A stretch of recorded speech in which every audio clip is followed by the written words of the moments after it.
What is good? That is a light from the uh it's like a halo. It's supposed to be like a halo light. You put it on your wall and it makes that light. And my son swiped it from me. I didn't even get a chance to use it yet, but that's okay. So you're gonna be looking at that while I make this video, and I wanted to talk about just what's on the top of my mind going back to the King Kevin James virus. It truly is hard to think of KJV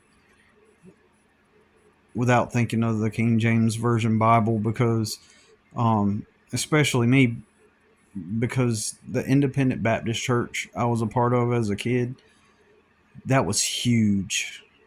KJV Bible was huge. Like, they believed that any other Bible was not the real Word of God. So if you got the New International Version or the New English Version or any other version that makes the language more modern outside of the King James Version, would be literally considered literally not the Bible, right? Like in fact, it would be considered a tool of Satan in the church that I went to, and there are many, Baptist churches and other churches in the southeast here who strongly believe that, uh, and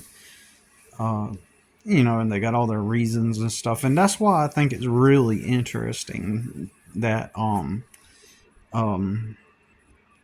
that I created an acronym of Kevin James virus, and it just also happens to be K, J, and V for that. And so adding to the fractile is after I uploaded that video, I for some reason I'm surprised I even listened to the whole interview. But I listened to the Tucker Carlson and Nick Fuentes interview. And first of all, let me tell you, back in 2003, I was going to an Assemblies of God church. And by this time, in looking back,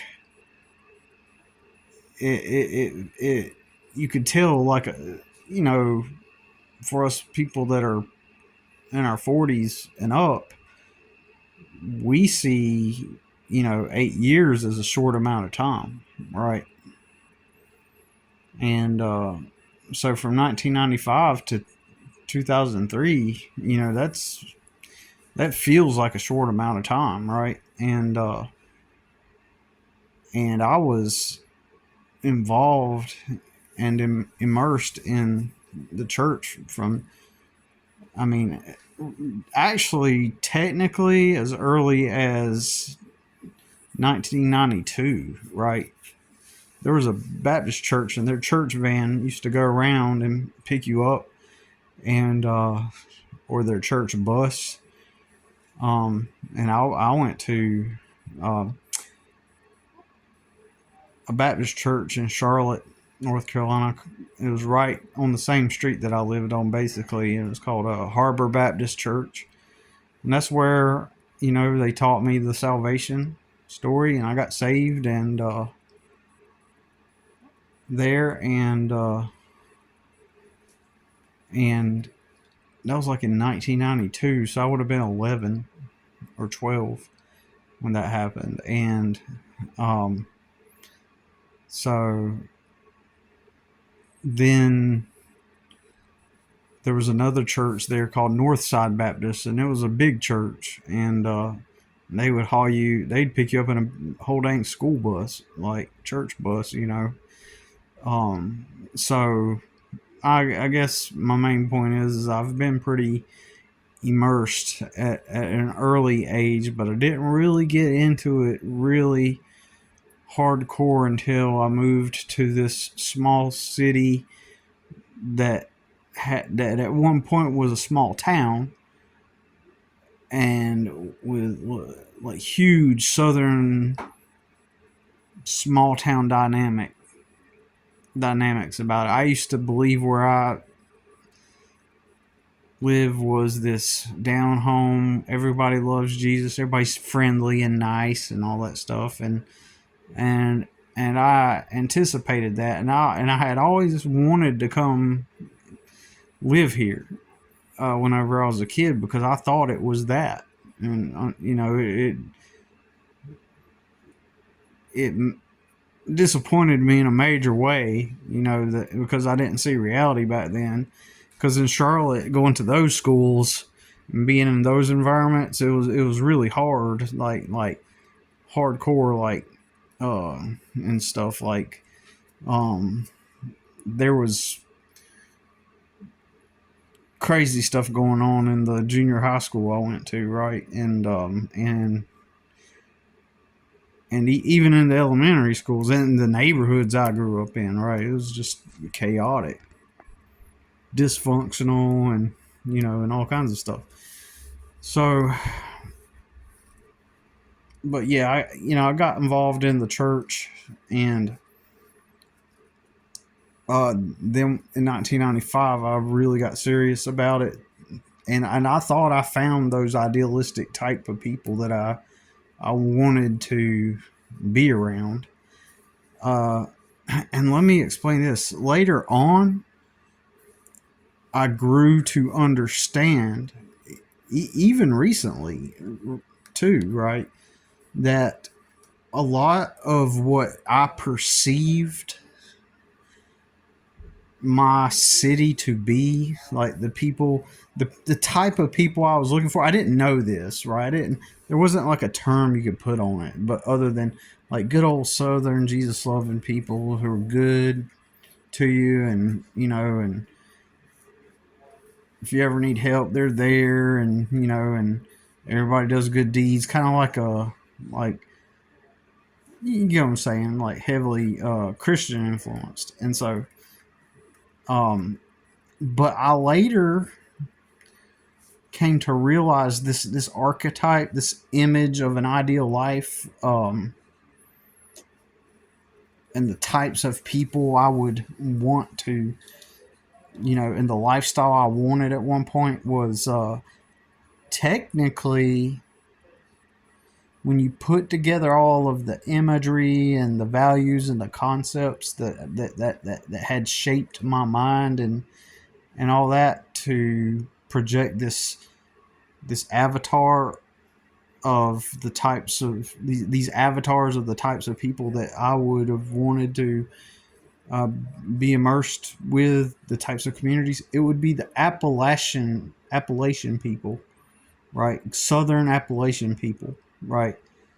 If you ever walk into a Cracker Barrel, you walk in there and you see that they got the gift shop immediately when you walk in, and it's all country on the inside, and it's not just country and southern. It looks, at least the way they decorate it where I'm at, it looks kind of a lot like Appalachian type of decorum, right? It's a lot of and Appalachian just means that they're from the mountains, right? The mountain type of people, southern people, apple cider, um, overalls and a flannel shirt, a cabin and a garden, maybe even a farm, and you go to church on Sunday, and you watch Andy Griffith. And when I was younger, I wanted that type of lifestyle, and that was what I attempted to find. And then and I perceived that the women of those cultures and those groups were wholesome, and it's not even about the being wholesome necessarily. It's more about like what idealistically, like, let's just pretend that, there's all these legitimately wholesome girls, and they're real, and just assume that they do lead this wholesome life. Well, having grown up in filthy scum that I grew up in, and in contrast, you get these wholesome girls. Like, all I seen was domestic abuse, people who were addicted to cigarettes, people who were addicted to alcohol, and I specifically choose those words "addicted to" because I mean that was the case, right? Um, in the situations I grew up in, right? And then there was always trouble, always pain and trouble and dysfunction and no love. It's just always high dysfunction. And so, in contrast, what would a wholesome girl from a good family background bring? It would bring non-dysfunction, uh, non problematic, common sense. You know, a more simple life. A lack of all the stupidity. You know, so that's why that lifestyle and those types of girls, naturally I was drawn to. So my son closed the door, and anyways, so now we're in the dark, guys. And but anyways, the Baptist church I went to um was big on that King James Version Bible. In fact, I was so into it that I strictly went by the King James Version myself because I didn't want to get it wrong. But I find it. Oh yeah, yeah. Tracing back to my what I was talking about, I was at that Baptist church in 1995, and then the next year I went to a Pentecostal church that kind of separated from the um, Church of God religion, and they became their own independent church. But a lot of their beliefs were similar to virtually the same as Pentecostal, right? But they broke free from the Pentecostal church itself because they didn't believe in having a denomination. One of the reasons anyway. And the pastor started getting a little nuttier and uh, having his own ideas. And so, effectively, in some ways, you can't call it a cult. It's still in the realm of religion and whatnot. Just because they branch off on their own doesn't make them a cult. But anyways, I guess I'm getting off topic with that. But let's just put it this way: they had some quirks as a result, and these were functional people with. They were Southern people, and they worked regular jobs and everything. And that's another thing I'll point out. Like, and it also ties back into jobs, right? And getting jobs where you're working for other people. Like, when you're working and living according to the script that everybody says is the right way and the key to happiness, in reality, you're not happy, but you don't question that script. So what do you do when you don't question that script? You don't question that script, and then so you go to your warehouse job and you don't question it. You just be thankful you got your job working for the company, and just be grateful. And but that in and of itself, even if it is holding you over, and the compensation you get allows you to have your home at night to go to, right? Um, Even if it does do that, it still, ultimately, unfulfilling for the majority of people, and dull and boring. So, but they've been taught that they have to be just thankful that they got a job, and that Jesus has provided this for them, and just be grateful that they got an income. And so what happens is, since they followed the script instead of following self-actualization and building towards a life of freedom, they stay stuck in the job without question. And this makes for a kind of, what's the correct word? I might, for some reason, the word lackluster comes into mind. I don't know if that's the right word for this, but I think it does. That kind of life lacks luster, though, is what I'm thinking. That's just what I was thinking, right? It lacks anything interesting, and it generates a lot of boredom, which is why doing the drugs and all the stuff is popular, especially in youth, because they've got parents that work their jobs and they're bored and they're boring, and all they do in their free time is, what do? They find a purpose outside of that job. And what would that be? Church, God's will. So church literally is effectively, in the quote unquote Christian community, is just another escapism.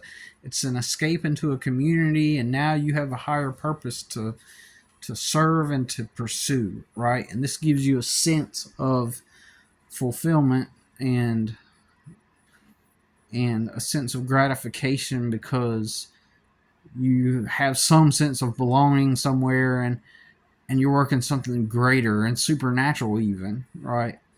And so this puts some kind of something, it's another form of escapism. It puts that into your life. And so you choose the Christian life, and you become part of the community, and so that's what you do on your days off and on your time off, or it's a part of what you do on your days off and your time off. It helps you build a social network outside of your job. It helps you make the connections and stuff that you need to survive in the society, right? And so literally what I'm saying is, the church in its current form is just a byproduct of people having jobs, weirdly enough. And here's some other things that are a byproduct of people having jobs if they're not Christian. Bars. They say not many people go to clubs anymore, but we'll just say bars and also clubs, and we'll say they're just, those are escapism. There's different variations of escapism, and church is literally equivalent to going to the bar in that sense. You may not be getting drunk, but you're still finding something to use as escapism, but you can justify it and rationalize it and get high off of it, literally, because you're just doing the same thing you would do, except the chemicals not involved, right? And it's not as bad, in my opinion. And in fact, I think these, in reality, as crazy as and as contradictory as I sound, those people that are wrapped up in those pseudo belief systems, it's like good for them. But those of us that are forced to have to see the truth, we can't live in that reality, because we know it's not true, and we know we want to live in truth, right? So anyways, so from 1995 to 2003, so 95 I'm at the Baptist church, 96 I'm at that Pentecostal church, and then I would visit different churches here and there also. Like if I went to where my cousin lived in Gastonia, North Carolina, and and she had a church that she went to, and I visited that church with her. You know, and then I went through a time where I became kind of angry at God, uh, and then I was in kind of conflict, and I tried to become a Christian again later, a few years later. Not that I dropped being a Christian completely, but I tried to find another church to go to, and this was 2003, and there I was at an Assemblies of God church, which is similar to the Pentecostal church, and so all this within the time span of 1995 to 2003, right? So I'm finding myself at a Assemblies of God church, and and that's only 8 years, and then after that, I started going to this. It seems like I found myself frequently, except for the Assemblies of God church. The majority of churches I was a regular attendee at were non-denominational churches that broke off from their main uh, church structure, right? The like the Independent Baptist Church, broke off from the Southern Baptist Convention, right, and became their own thing. That Church of God church, they broke off from the actual Church of God. And then this church I went to in Charlotte, in 2005 was um,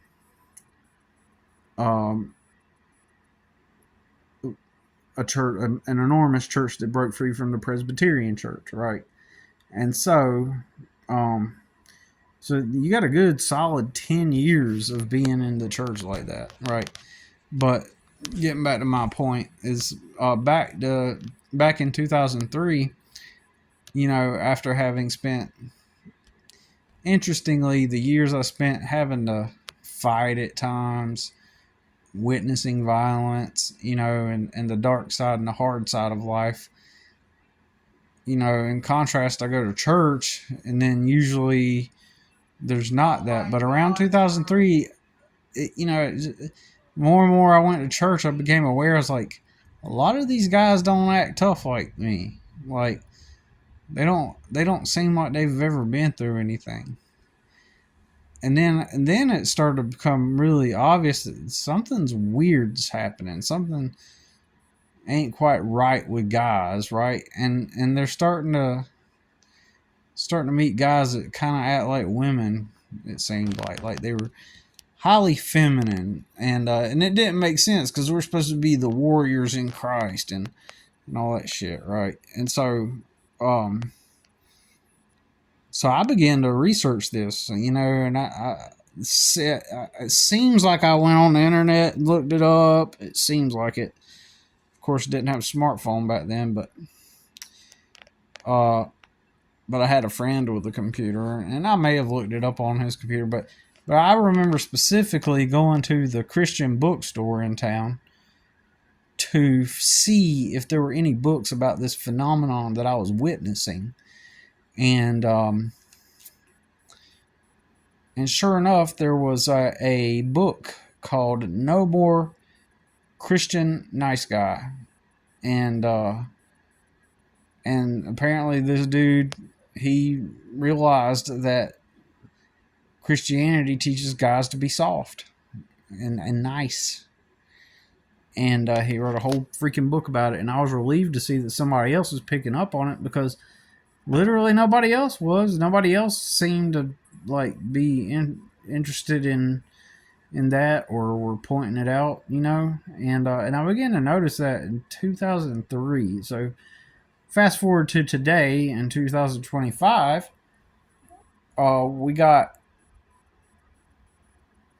Nick Fuentes telling Tucker Carlson that that the Christian religion has a huge effeminate men problem or something to that effect, and really points it out hard in this interview, which is pretty significant given the following that both of those dudes have combined. I mean, we're talking about millions and millions of people.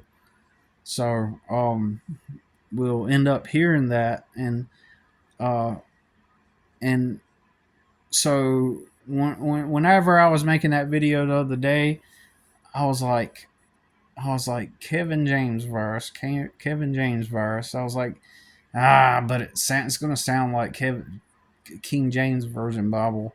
And then I thought to myself, well, I could put Kevin James virus and write it all out in the, in the title. But then I was like, man, I don't want to do that though. Like, I got a couple reasons why I don't want to draw too much attention to myself at the moment. But so I was, I was thinking about that, but but anyways, the day after, um, you know, uh, I want to say,